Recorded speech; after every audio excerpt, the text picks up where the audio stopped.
Assalamualaikum warahmatullahi wabarakatuh. Bismillahirrahmanirrahim. Di sini saya akan mengerjakan ujian tengah semester yang diamanahkan oleh Bapak Muhammad Irfan SHI MSy. Di mana di sini saya akan menjelaskan tentang fikih syasah. Nah, fikih syasah terdiri dari dua kata, yakni fikih dan syasah. Fikih adalah bentuk masdar dari fakiha, yafkuhu, fikhan, yang artinya faham atau mendalam, faham yang mendalam. Syasah bentuk masdar dari sasa, yasusu, siasata, yang berarti memimpin, mengurus, dan mengembala. Fikih syasah juga bisa disebut syasah syariah, yang secara etimologi syasah berasal dari kata syar'ah, syara', yang berarti sesuatu yang bersifat syar'i, atau bisa diartikan sebagai peraturan atau politik yang bersifat syar'i. Adapun dasar hukum dari fikih syasah itu sendiri dalam Al-Quran, salah satunya dalam surat An-Nisa ayat 59.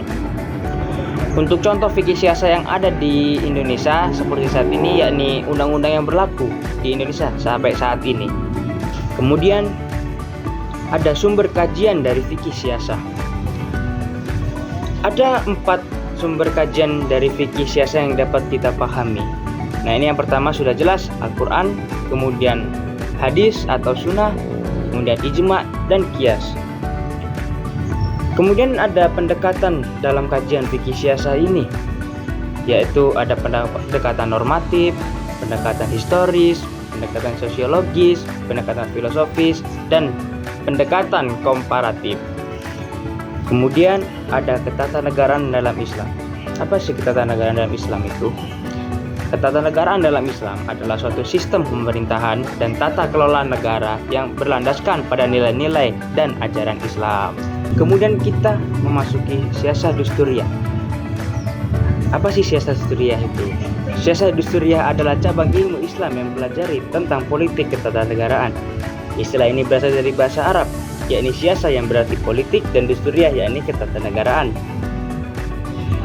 Dengan kata lain, syasah dusturiyah dia membahas tentang bagaimana Islam memberikan panduan dalam mengatur kehidupan bernegara, termasuk pembentukan pemerintahannya, sistem hukum, dan hubungan negara dengan rakyatnya. Yang menjadi dasar hukum dari syasah dusturiyah ini dalam Al-Quran, salah satunya dalam surat Al-Maidah ayat 49. Untuk contoh dalam Indonesia ini yang menerapkan syasah dusturiyah ini seperti pembagian 3 kekuasaan seperti eksekutif, legislatif, dan yudikatif, yang bertujuan agar tidak ada penyalahgunaan dalam kekuasaan yang ada di Indonesia ini. Kemudian syasah dauliyah. Syasah dauliyah adalah cabang ilmu dalam Islam yang mempelajari tentang hubungan internasional. Istilah ini berasal dari bahasa Arab, yakni syasah yang seperti kita bilang tadi adalah politik, dan dauliyah yang berarti internasional. Dengan kata lain, syasah dauliyah membahas bagaimana Islam memberikan panduan dalam mengatur hubungan suatu negara dengan negara yang lain.